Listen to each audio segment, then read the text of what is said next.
Un ours pèse 20 fois plus. Un loup est plus rapide en ligne droite, plus vif au bond. Mais quand le glouton se présente près d'une proie, tous les trois s'en vont sans un mot, sans combat. Ils se contentent de faire demi-tour et de partir. Pas parce qu'ils ne pourraient pas gagner, mais parce qu'ils ne veulent pas payer le prix que le glouton exigerait. Et ce prix est toujours trop élevé. Petit, mais invincible, solitaire, mais détenant un territoire de plusieurs milliers de kilomètres carrés. Il n'est pas le plus rapide, il n'est pas le plus fort, il n'est pas le plus grand, mais c'est le prédateur le plus insupportable de la taïga. Celui avec lequel personne ne veut entrer en conflit. Aujourd'hui, nous parlons du glouton, du carcajou, qui vit aux confins du possible, dont la réputation dépasse tellement sa taille qu'elle semble inventée, sauf qu'elle ne l'est pas. C'est simplement un glouton. Et aujourd'hui, je vais vous montrer pourquoi. Mais d'abord, voyons comment se déroule réellement une rencontre entre un glouton et un grizzly, car il existe un cas documenté, venu de la nature sauvage canadienne, qui laisse perplexe. J'y reviendrai au cours de cette vidéo, mais pour l'instant, voici l'essentiel. Un grizzly, plusieurs centaines de kilos de muscles, de griffes et de puissance, se tenait au-dessus d'une carcasse fraîche. C'était sa proie. Et puis, un glouton de 15 kg est apparu et l'ours est parti. Pas immédiatement, mais il est parti. Et ce qui s'est passé entre eux vous en apprendra plus sur le fonctionnement de la nature sauvage que n'importe quel manuel. Mais nous y reviendrons. D'abord, il faut comprendre ce qu'est réellement le glouton. Commençons par la taille, car c'est ici que se trouve le premier paradoxe. Le glouton pèse de 8 à 10 à 8 kg. Un grand mâle, 25 kg maximum. La longueur du corps est de 65 à 90 cm. C'est à peu près un chien de taille moyenne, un labrador, un beagle. À première vue, rien de spécial. Imaginez votre cocker spaniel, sensiblement la même catégorie de poids. Et maintenant, imaginez que ce cocker spaniel puisse faire fuir un ours, survivre à un hiver à moins 50 degrés, abattre un animal 30 fois plus lourd que lui et contrôler un territoire plus vaste que toute la région parisienne. Une idée absurde, n'est-ce pas? Et pourtant, c'est exactement ce que fait le glouton, tous les jours, toute sa vie, sans exception. Mais regardez ses pattes. Elles sont démesurément grandes, larges, avec de longues griffes semi-rétractiles. Elles ressemblent à des crampons d'alpinistes et à des raquettes à neige en même temps. La patte du glouton fonctionne avec une simplicité géniale. La pression sur la neige se répartit de telle sorte que l'animal ne s'enfonce presque pas là où un élan s'enfonce jusqu'au poitrail. C'est exactement pour cela que le glouton rattrape les élans en hiver, pas parce qu'il serait plus rapide, parce que l'élan s'enfonce et que le glouton, lui, ne s'enfonce pas. Chaque pas de l'élan coûte une énorme quantité d'énergie. Chaque pas du glouton est léger, économe, presque sans effort. Une fois qu'on sait cela, ce n'est plus un mystère de comprendre comment un prédateur de 15 kg chasse un élan de 300 kg. Mais nous y reviendrons. Le corps du glouton est trapu, massif, avec un centre de gravité bas. La musculature est disproportionnellement développée par rapport à sa taille. Si vous preniez un glouton dans vos bras, ce que je ne recommande vraiment pas, vous seriez surpris de sa lourdeur et de sa dureté. Que du muscle, que du tendon. La tête est grande par rapport au corps, avec des mâchoires puissantes, et c'est là qu'arrive l'un des faits les plus impressionnants. La force de la morsure du glouton, rapportée à son poids, figure parmi les plus élevées de tous les prédateurs terrestres de la planète. Il brise des os que le loup ne peut pas casser. Viande gelée, tendons gelés, articulations gelées, tout passe sans problème. C'est précisément pour cela que son nom latin, gullo, signifie simplement glouton, celui qui dévore tout. Il mange tout, y compris ce que les autres ne peuvent même pas mâcher. Et dans les conditions où il vit, c'est un avantage déterminant, car en hiver arctique, tout est gelé. Celui qui ne peut pas mordre la glace et l'os a faim. Le glouton, lui, n'a jamais faim. La fourrure du glouton mérite un chapitre à part. Épaisse, longue, avec une structure de poils totalement unique dans le règne animal. L'humidité ne s'y accumule pas et n'y gèle pas. Les peuples autochtones du Nord connaissent cette propriété depuis des siècles et utilisaient la fourrure du glouton pour border les capuches. Exactement pour cette raison. La vapeur de respiration ne se dépose pas en givre sur le poil autour du visage. Dans le froid arctique, c'est la différence entre la vie et la mort. Quand le givre se forme sur une capuche en fourrure de loup ou de renard, une couche de glace s'accumule progressivement. On respire alors à travers une croûte de glace et on perd de la chaleur. Avec la fourrure de glouton, cela n'arrive pas. Aucune autre fourrure n'a cet effet, ni celle du loup, ni celle de l'ours, ni celle du renard, ni celle du caribou, aucune. Ce n'est pas un hasard de l'évolution, c'est une adaptation à la vie à moins 40 degrés, là où la plupart des prédateurs ne survivraient simplement pas. Et c'est là que commence ce qu'il y a de plus fascinant. Dans le Grand Nord, le glouton ne survit pas, il règne. Le glouton appartient à la famille des mustélidés, la même que la loutre, le wison, la zibeline, le blaireau ou l'hermine. À première vue, une famille pas vraiment redoutable.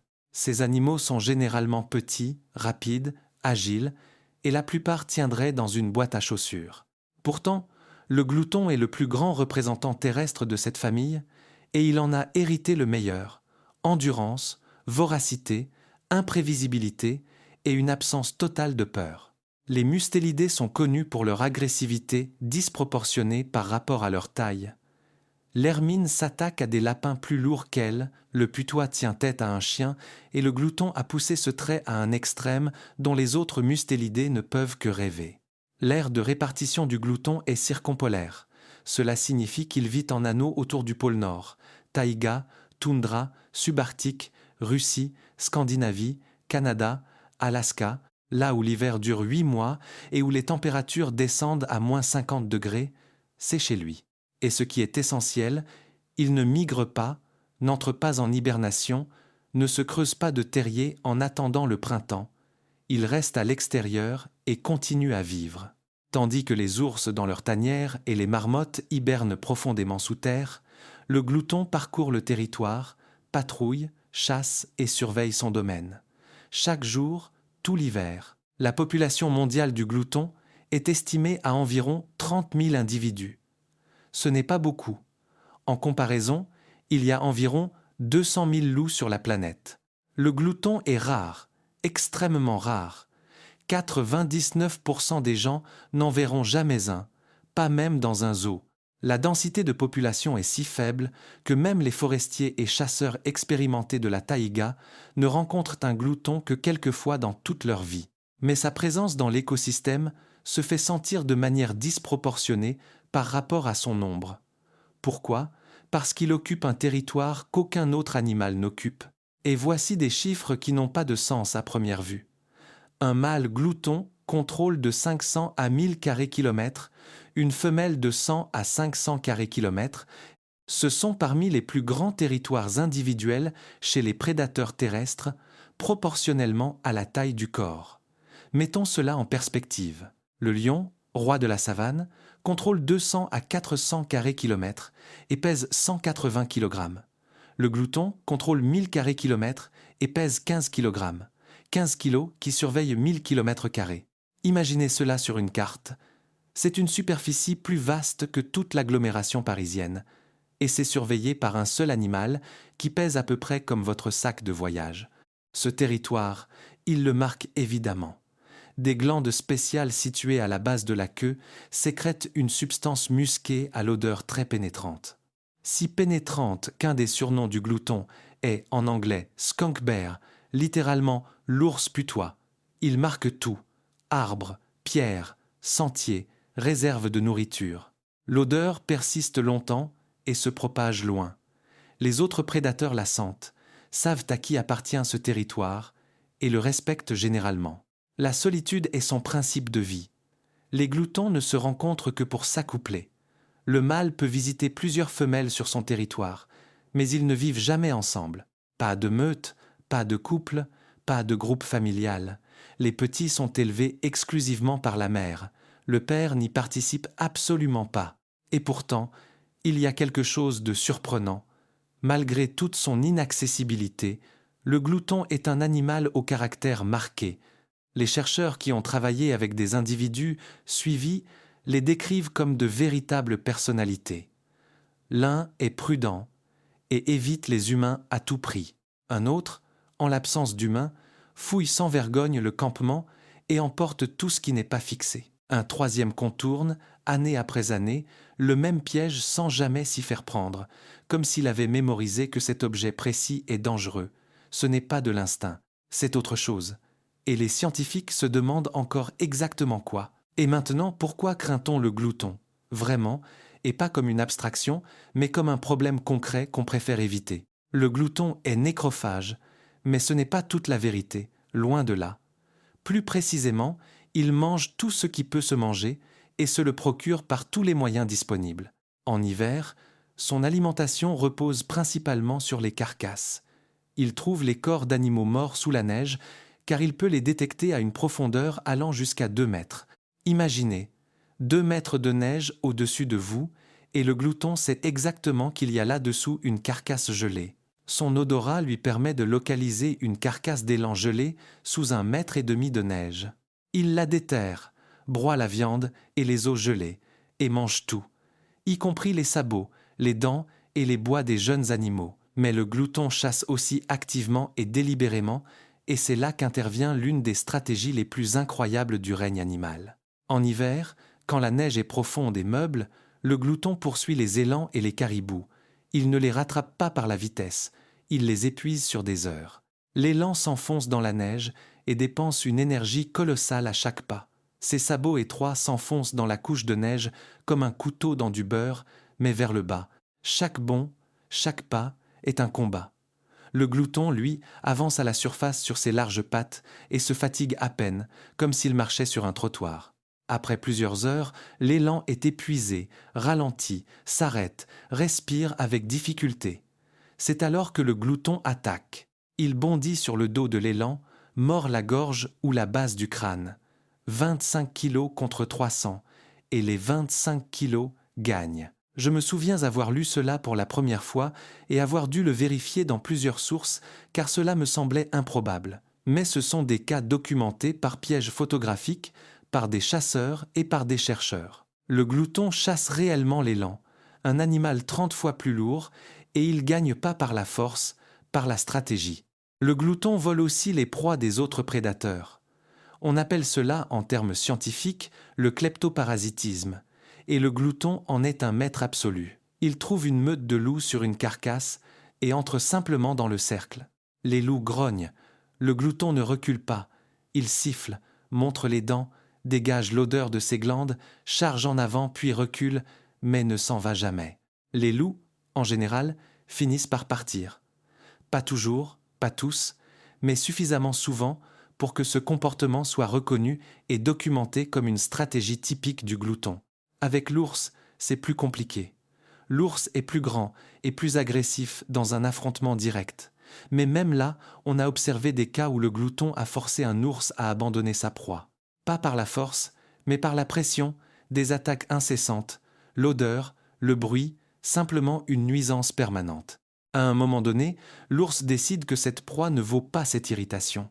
Et c'est exactement l'arme principale du glouton. Pas la force, pas la vitesse, l'insupportabilité. Il rend sa présence si inconfortable que l'adversaire préfère partir. Les scientifiques appellent cela une agressivité disproportionnée et du point de vue évolutif, c'est une stratégie d'une efficacité redoutable. Les prédateurs calculent que le risque de blessure ne vaut pas la proie et se retirent car une blessure dans la nature sauvage signifie souvent la mort. Une patte cassée, un morceau de peau arraché, un œil endommagé, tout cela peut être une condamnation à mort, même pour un ours. Et le glouton le sait et en profite. Revenons à ce cas canadien évoqué au début. Pendant plusieurs jours, un glouton a harcelé un grizzly et l'a chassé à plusieurs reprises de sa carcasse. L'ours partait, le glouton mangeait, l'ours revenait, le glouton attaquait à nouveau, encore et encore. Finalement, l'ours est parti pour de bon. Un grizzly de plusieurs centaines de kilos, parti à cause d'une créature 20 fois plus petite. C'est ainsi que fonctionne la réputation dans la nature sauvage. C'est ainsi que fonctionne la décision de ne jamais reculer. Et maintenant, cette scène du début prend tout son sens, n'est-ce pas? L'ours s'en va, non pas parce qu'il ne pourrait pas gagner, mais parce qu'il sait combien cette victoire lui coûterait, et le glouton le lui fait clairement comprendre. Réfléchissez-y. Toute la stratégie du glouton repose sur un seul principe, se rendre soi-même un adversaire si désagréable qu'aucun combat n'en vaille la peine. Cette réponse ne réside pas dans ses muscles, elle réside dans sa tête. Mais il y a encore une chose que le glouton fait mieux que n'importe quel autre prédateur du Grand Nord, une chose sans laquelle il ne survivrait simplement pas dans les conditions où il vit. Et c'est précisément ce qui le distingue de tous les autres carnivores. Il cache de la nourriture. Le glouton est l'un des animaux les plus systématiques et méthodiques de tout le règne animal en matière de stockage. Quand il trouve une carcasse ou fait une prise, il ne dévore pas tout d'un coup. Il arrache des morceaux et les disperse à travers la taïga. Il les enfouit dans la neige, les cache sous des pierres, les glisse dans des fissures rocheuses, dans un rayon de plusieurs kilomètres autour de la carcasse principale. Il revient ensuite à ses cachettes, parfois des semaines plus tard. La mémoire du glouton est exceptionnelle. Il se souvient de l'endroit exact où il a caché chaque morceau. En hiver, quand la neige recouvre tout et que les repères disparaissent, il retrouve ses réserves avec une précision qui stupéfie les chercheurs. Pourquoi un système si complexe ? La réponse est simple. Le glouton vit là où la nourriture est rare et apparaît de façon imprévisible. Une grande carcasse peut représenter un mois de subsistance si elle est correctement gérée. La dévorer entièrement d'un coup est physiquement impossible. La laisser, c'est la perdre. La cacher, c'est survivre. Les cachettes du glouton sont sa réserve stratégique personnelle, son réseau de congélateurs naturels disséminés sur tout son territoire, et il les protège farouchement. Et que fait-il des réserves qui commencent à se dégrader ? Il les arrose de la sécrétion de ses glandes, ce même musc qui sert à marquer le territoire, et il en traite aussi la nourriture. Après ce traitement, aucun autre prédateur ne s'approche de la réserve. L'odeur est tellement repoussante que même un ours affamé préférera chercher autre chose. C'est à la fois une conservation et une protection, deux en un. Élégant, efficace, simple et typiquement digne du glouton. Le glouton est omnivore dans le sens le plus large du terme. En hiver, carcasse, viande gelée, os, au printemps, souris, œufs d'oiseaux, jeunes caribous et fond d'élan pas encore assez fort. En été, baies, racines, insectes, poissons. En automne, de tout, sans distinction, en mettant l'accent sur l'accumulation de réserves de graisse. Il n'est absolument pas exigeant. Et ce n'est pas une faiblesse, c'est une superpuissance.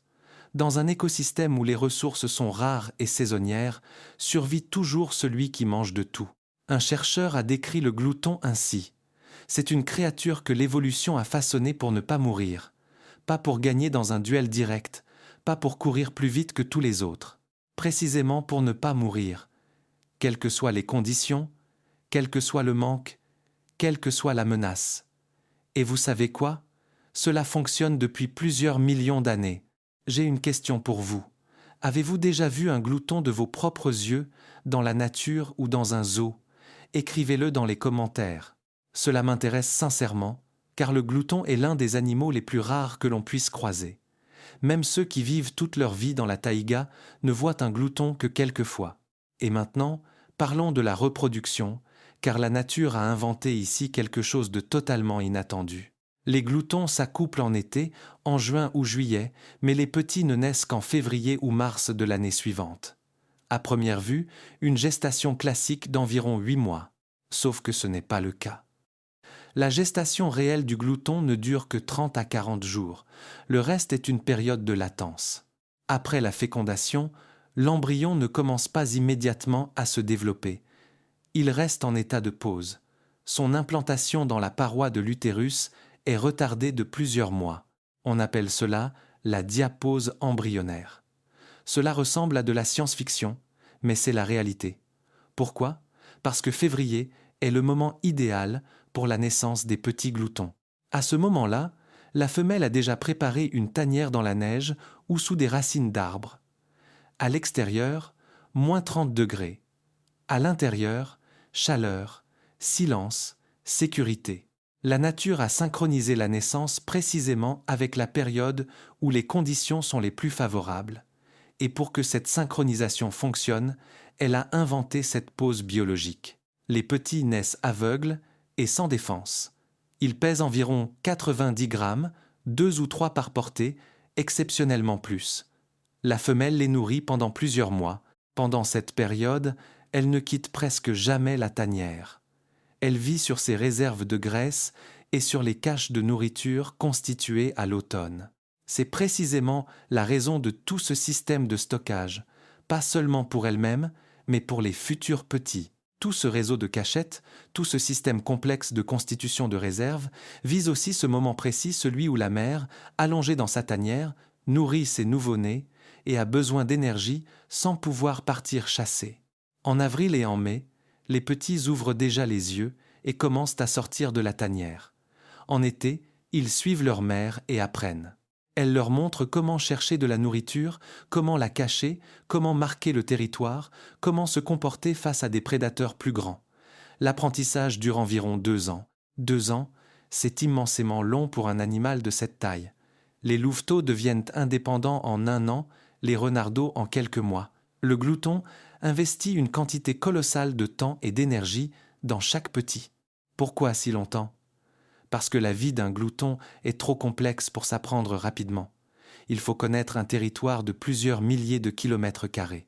Il faut se souvenir de l'emplacement des cachettes. Il faut savoir comment se comporter face au loup, à l'ours, au lynx. Il faut savoir où chercher de la nourriture à chaque saison. Ce ne sont pas des instincts, ce sont des connaissances que transmet la mère. Le taux de mortalité chez les jeunes gloutons est élevé. Le premier hiver en autonomie est l'épreuve décisive. Ceux qui le surmontent vivent longtemps. Dans la nature, le glouton vit de 10 à 12 ans et jusqu'à 17 ans en captivité. Mais le glouton en captivité, c'est toujours un problème. Il ne se laisse absolument pas domestiquer. Un glouton en zoo n'est pas une attraction. C'est une catastrophe pour le zoo. Systématiquement, patiemment, sans se presser, il démonte les enclos. Il trouve le point faible de la construction et y travaille pendant des heures, des jours, jusqu'à créer un trou suffisamment grand. Les zoos qui accueillent des gloutons construisent pour eux des enclos spéciaux renforcés, à double paroi, avec un sol en béton jusqu'à 1 mètre de profondeur pour empêcher tout creusement. Et pourtant, des évasions sont régulièrement signalées. Le glouton ne se calme jamais en captivité, ne s'adapte pas, ne se résigne pas. Chaque jour, il explore les limites de son espace, comme s'il croyait que, ce jour-là, il allait trouver ce qu'il n'a pas trouvé la veille. C'est un animal qui refuse purement et simplement d'accepter la captivité comme un état définitif. Et ce comportement ne diminue pas avec l'âge. Un vieux glouton cherche une issue avec autant d'obstination qu'un jeune. C'est une différence énorme par rapport à la plupart des carnivores, qui finissent par se calmer et s'adapter en captivité. Le glouton, jamais. Personne n'a jamais réussi à apprivoiser un glouton. Il existe de rares cas où des humains ont élevé des petits orphelins qui se sont habitués à cette personne précise. Mais ce n'est pas de l'apprivoisement, c'est un lien personnel avec un individu spécifique qui a remplacé la mère. Avec des étrangers, c'est toujours l'agression, toujours l'imprévisibilité, toujours les morsures. Si cette histoire vous a plu jusqu'ici, faites-moi une faveur. Abonnez-vous et activez la cloche. Cela ne coûte rien, mais cela m'aide énormément à continuer ce travail. Et maintenant, retour au glouton, car voici venir les légendes.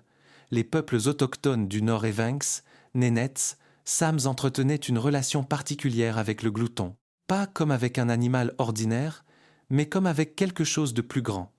Les Sams l'appelaient le diable de la toundra, pas parce qu'ils le craignaient littéralement, mais parce qu'il ne parvenait pas à expliquer rationnellement son comportement. Un animal qui ne craint rien, qui détruit pièges et collets sans jamais s'y faire prendre lui-même, qui vole leur proie à des créatures 20 fois plus grandes, qui apparaît et disparaît comme s'il n'existait pas. Et pourtant, sa présence se fait sentir partout dans la forêt, son odeur, ses traces, ses marques, mais lui-même, jamais nulle part. Les Evenks croyaient que le glouton était un esprit trickster, une entité vivant selon ses propres règles et ne reconnaissant aucune loi étrangère. Le tromper est presque impossible, le vaincre, presque impossible aussi. Le mieux à faire est de le respecter et de ne pas le provoquer. Et les chasseurs ? Les chasseurs détestaient le glouton pour des raisons purement pratiques. Ils détruisaient les pièges, dévoraient les animaux capturés, volaient les appâts. Un chasseur a raconté « J'avais tendu 20 pièges à zibeline. Le glouton est passé sur toute la ligne, a mangé 19 zibelines directement dans les pièges. Le 20e piège, il l'a emporté entièrement, avec l'appât.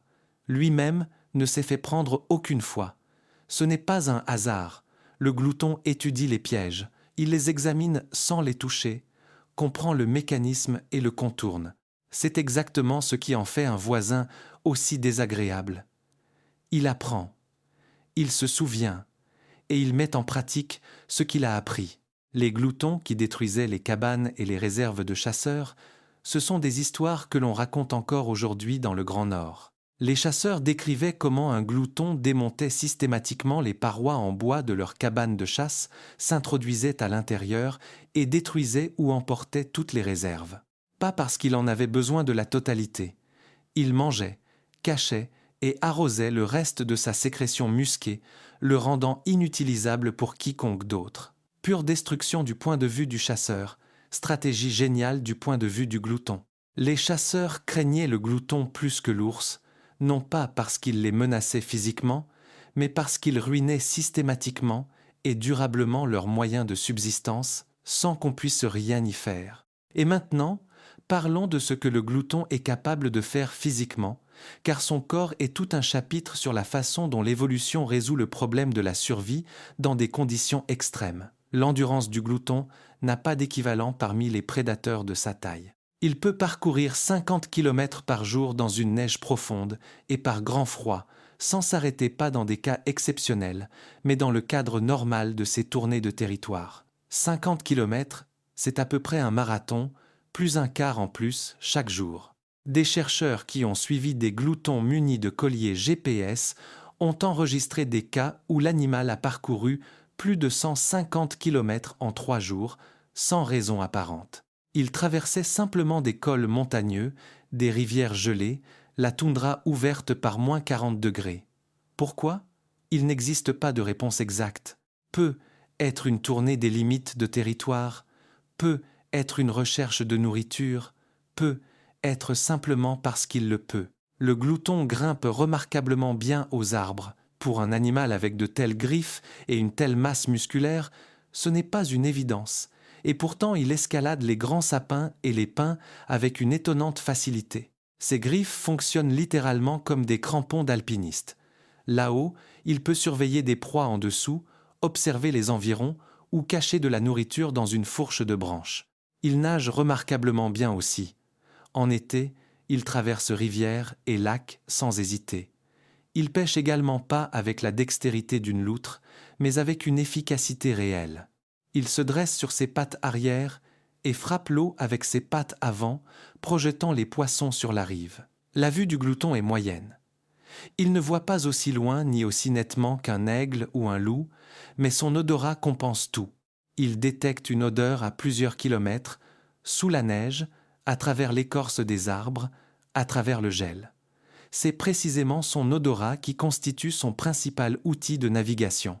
Grâce à lui, il retrouve ses réserves sous la neige, localise une carcasse, perçoit la présence d'un autre prédateur. Et voici ce qui m'a le plus impressionné dans la physiologie du glouton, son métabolisme. Le glouton n'accumule pas de graisse comme l'ours avant l'hibernation. Il ne peut pas se permettre le luxe de l'hibernation. Son territoire doit être surveillé toute l'année. Au lieu de cela, son organisme fonctionne en régime de haute efficacité permanente. Il extrait un maximum de chaque ressource alimentaire, digère les os, les cartilages, la peau. Ce que les autres prédateurs laissent, le glouton le mange et l'assimile. Son acide gastrique est extraordinairement agressif. Il dissout ce que l'estomac d'un loup ou d'un ours ne pourrait pas digérer. Grâce à cela, il peut se nourrir de ce que les autres refusent. Vieille carcasse, reste gelé, os avec des traces de moelle. Rien ne se perd. C'est le principe fondamental sur lequel fonctionne tout l'organisme du glouton. Zéro déchet, rendement maximal, comme une machine de survie parfaitement conçue. Ma conclusion personnelle, après avoir étudié des dizaines de sources sur le glouton, est sans équivoque. Cet animal n'est pas construit pour dominer. il est construit pour endurer. Et dans la nature sauvage de l'Arctique, l'endurance vaut plus que n'importe quelle force, le glouton et l'homme.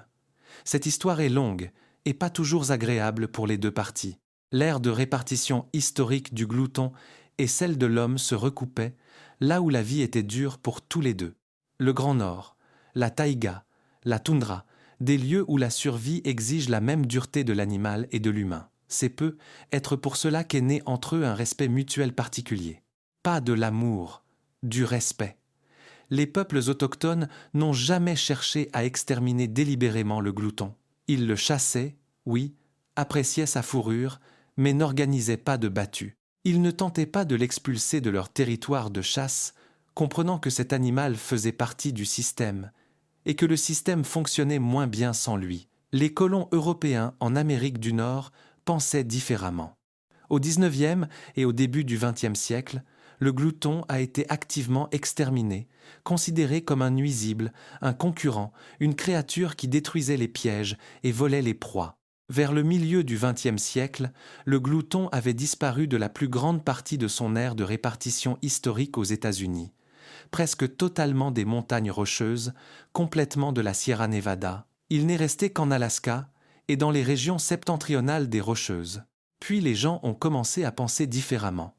À partir des années 1970, des programmes de protection du glouton ont été lancés aux États-Unis et au Canada. La chasse a été limitée, puis interdite dans de nombreux États.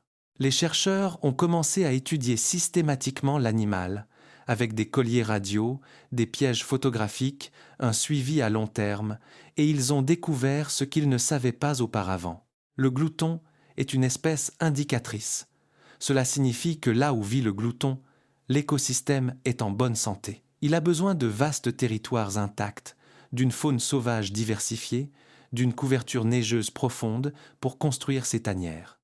Si le glouton disparaît d'une région, c'est le signal que quelque chose s'est rompu sur chasse, fragmentation de l'habitat ou changement climatique. Et c'est justement avec le climat que le glouton a aujourd'hui de sérieux problèmes.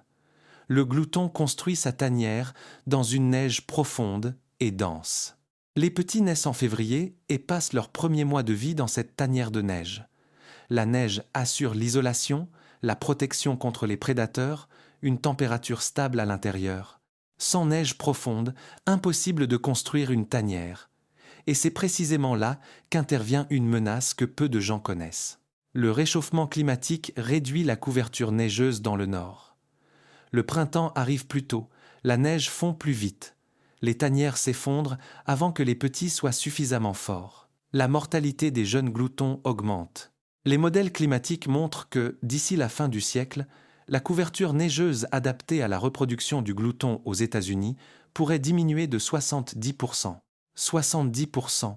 Ce n'est pas une pression progressive, c'est un coup porté directement au point le plus vulnérable du cycle de vie de l'espèce. Saviez-vous que le changement climatique menace le glouton de cette façon précise? Écrivez-le dans les commentaires. C'est l'un des mécanismes les moins évidents par lesquels le réchauffement affecte la faune sauvage et l'un des plus préoccupants. Un carnivore, capable de survivre à moins 50 degrés, de résister au loup comme à l'ours, qui existe depuis des millions d'années, pourrait être anéanti simplement parce que la neige disparaît sous ses pattes. En Europe, en Scandinavie précisément, vivent aujourd'hui plusieurs centaines de gloutons. La Norvège, la Suède et la Finlande mènent des programmes de conservation, mais la population reste fragile. Chaque femelle perdue, chaque mise bas ratée, constitue une perte sensible pour une espèce dont le rythme de reproduction est, par nature, lent. J'ai garde pour la fin quelques faits sur le glouton qui ne rentrent dans aucune catégorie particulière. Ils étonnent simplement par eux-mêmes. Le glouton émet des sons qu'on n'attendrait pas de lui. Un grognement grave s'est attendu, mais aussi quelque chose comme des gémissements, une sorte de toux, un cri d'oiseau. Les jeunes gloutons, en jouant, émettent des sons qui ressemblent à des rires, pas métaphoriquement, littéralement une série de sons brefs et saccadés que les chercheurs décrivent exactement ainsi. Une créature qui, de l'extérieur, semble incarner la menace, joue et rit. Le glouton est curieux jusqu'à la témérité. Ce n'est pas une exagération, c'est un comportement documenté. Il examine tout ce qui est inconnu, Une tente abandonnée, un sac à dos délaissé, un campement sans personne. Le glouton fouille tout, méthodiquement et minutieusement. Pas parce qu'il a faim, mais parce que cela l'intéresse. Des chercheurs canadiens ont décrit un cas. Ils avaient laissé du matériel sur la glace d'un lac gelé pendant quelques heures. À leur retour, le glouton avait démonté le sac à dos, sorti tout le contenu, reniflé chaque objet, emporté les gants et la thermos. Les revues scientifiques dans leurs pochettes avaient été laissées sur place manifestement sans intérêt. Le glouton et les chiens, c'est un sujet à part. Les chiens de chasse sentent le glouton et refusent généralement de le poursuivre. Des laïcas expérimentés, qui n'hésitent pas une seconde à affronter un ours, s'arrêtent net devant la trace d'un glouton. Les chiens perçoivent quelque chose que les humains ne perçoivent pas: l'odeur, une caractéristique particulière de la trace ou simplement une réputation transmise de génération en génération de chiens de chasse, on ne sait pas exactement. Dans la culture, le glouton a laissé une trace marquante. Le personnage de Marvel, Wolverine Logan, n'est pas nommé par hasard. Ses créateurs cherchaient un nom symbolisant l'indestructibilité, la régénération, la solitude et une efficacité combative absolue malgré une petite taille. Le vrai glouton correspond exactement à cette description, sans aucune dimension fantastique. L'État américain du Michigan est surnommé officieusement le Wolverine State, l'État du glouton. Les équipes sportives de l'Université du Michigan portent ce nom. Pourquoi le glouton, précisément? Parce qu'au XIXe siècle, le Michigan était réputé pour son commerce de fourrure, et la fourrure de glouton était la plus prisée de toutes. Un seul animal, symbole de tout un État. En Scandinavie, le glouton apparaît dans le folklore same comme une figure de trickster, intelligent, imprévisible, vivant selon ses propres règles. En norvégien, le glouton se dit « gerv », un mot qui ne se traduit pas littéralement, il désigne simplement et uniquement cet animal précis. Le glouton était à ce point unique qu'il a mérité son propre mot, sans lien avec aucun autre. Et une dernière chose, le glouton est le seul grand prédateur pour lequel il n'existe, à ce jour, aucune méthode fiable de recensement de la population. Il est trop rare, trop méfiant, trop mobile. On connaît approximativement son nombre, approximativement seulement. Un animal qui vit à nos côtés depuis des milliers d'années reste, pour nous, une grande énigme, et c'est peu, être bien la chose la plus gloutonne qu'on puisse dire de lui. Un ours pèse 20 fois plus, un loup est plus rapide, plus vif au bond. Mais quand le glouton se présente près d'une proie, tous les trois s'en vont. Nous avons parcouru tout le chemin depuis ce paradoxe initial, et nous en connaissons désormais la réponse. Il ne s'agit pas de force, il ne s'agit pas de vitesse, il ne s'agit pas de taille. Il s'agit du fait que le glouton a décidé de ne jamais reculer et qu'il tient cette décision absolument, sans exception, sans négociation. Cette créature de 15 kg contrôle 1000 km² de taïga. Elle se souvient de chaque cachette sous la neige. Elle brise des os que le loup ne peut pas casser. Elle élève ses petits pendant 2 ans. Elle démonte des pièges sans jamais s'y faire prendre. Elle survit à -50 sans hibernation et sans se plaindre, tout en jouant, en riant et en fouillant, par simple curiosité, les sacs à dos des autres. Elle vit selon ses propres règles avec une telle constance que les peuples nordiques la considéraient comme un esprit. Et peu, être avait-il raison. Le glouton n'a pas besoin de notre admiration. Il n'a pas besoin de notre protection au sens où en ont besoin des créatures plus fragiles. Mais il a besoin que nous ne détruisions pas ce qu'il lui reste, la neige, la taïga, le silence et l'espace. 50 km par jour dans la neige, seul, sans but que nous puissions comprendre. Le glouton continue simplement son chemin et il continuera tant qu'il aura où aller. De ce travail, je retiens personnellement une conviction. Dans la nature, ce n'est pas la taille qui décide, c'est la volonté d'aller jusqu'à la limite et de ne jamais en reculer. Le glouton en est le maître absolu, et c'est, à sa manière, une leçon pour nous aussi. Tous les combats ne se gagnent pas par la force. Parfois, il suffit d'être celui qui ne s'en va pas, qui reste debout quand tous les autres partent, qui refuse d'admettre qu'il est trop petit pour gagner. Quel autre animal, selon vous, fait partie des prédateurs les plus sous-estimés de la planète? Écrivez-le dans les commentaires. Peu, être que votre suggestion deviendra le sujet d'un prochain épisode.